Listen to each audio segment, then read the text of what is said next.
Hello there. Welcome to this video. So I'll solve some more advanced composite functions, and they are in additional. Is it additional? Yeah, additional mathematics. So a composite function is a function within a function. I don't know if that one makes sense. Yeah. So you'll be given two functions, and then you'll be told to find a function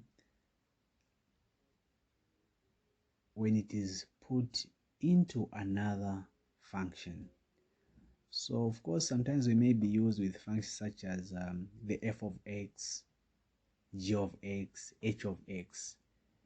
Now when they say f of g of x, that now becomes a composite function. So we have an example here.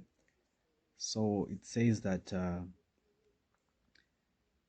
the function of g and h are defined by g of x being 1 over 2x plus 1, and notice that this x cannot be equal to negative half, and h of x is x plus 3 respectively.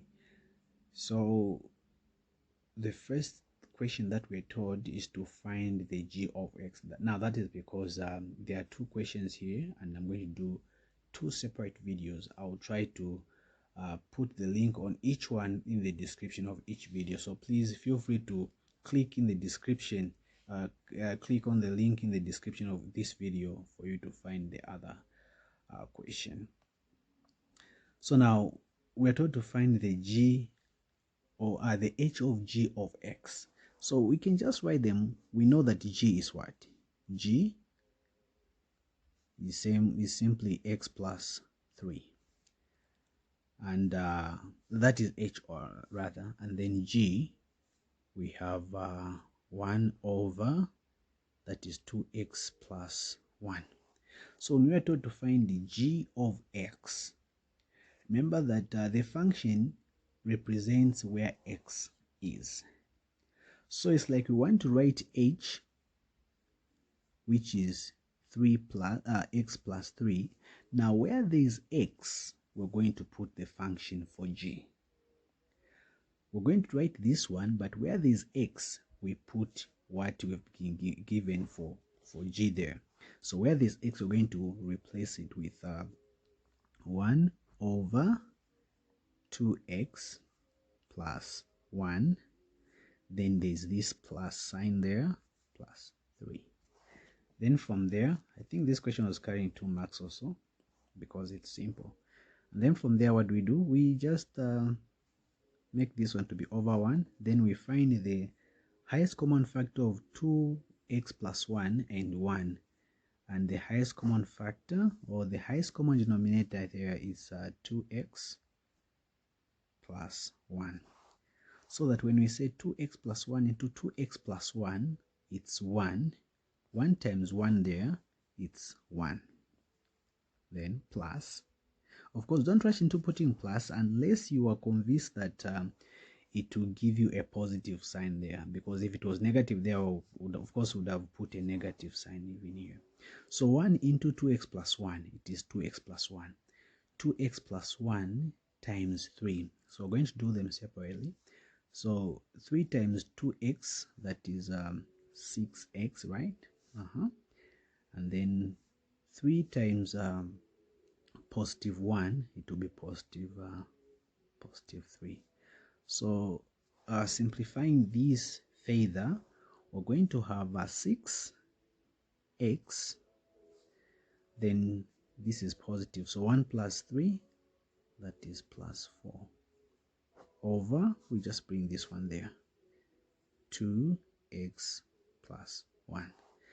Well, if you want, we can try to factor what is on top there, but even if we were to factor it out, there's nothing we're going to do there, unless if this was 8 and then after factoring it, we're going to have 2 outside the bracket, then we're going to have 4 outside the bracket there, and then 2x plus 1, so we would have cancelled it. Now since it is x and it is 6x, so even when we factor out, there's nothing that's going to happen here, so we just leave it like this as our answer. So that's it. That's the solution for this problem. So remember, first you look at what is the first one, which was this one. We wrote it, isn't it? And then we say h of g. So where there's x, we put the function for g there, and then we continue with the same function for h there by putting these 3. And then what was supposed to be done there? Of course, it was solving fractions, isn't it? And then we just said, okay, this one is same as 3 over 1. Then we not cross multiply, we looked for the common denominator there, which was 2x plus 1. Then we say 2x plus 1 into 2x plus 1, that is 1. 1 times 1 there, it's 1. Then 1 into 2x times plus 1, it's 2x plus 1. Then we say 2x plus 1 times 3 there. So 2x, because we have to multiply 3, which with each term here, there are 2 terms there. So we say the 3 times 2x, that is 6x you are seeing there. Then 3 times 1, that is plus 3 there. And then simplifying this, 6x being the one with 6 being the one with a variable there, this one that we put there. Then this is 1, this is positive 1, this is positive 3. So 1 plus 3, it's 4, and then over the same denominator, and that becomes the solution for this answer. So I'll also walk you through the other question that fell under this same what they wanted from this same question. Now that one is a bit more advanced, so let me take you through to that video. You can click on the link in the description of this video. Otherwise, for this one, I say bye bye.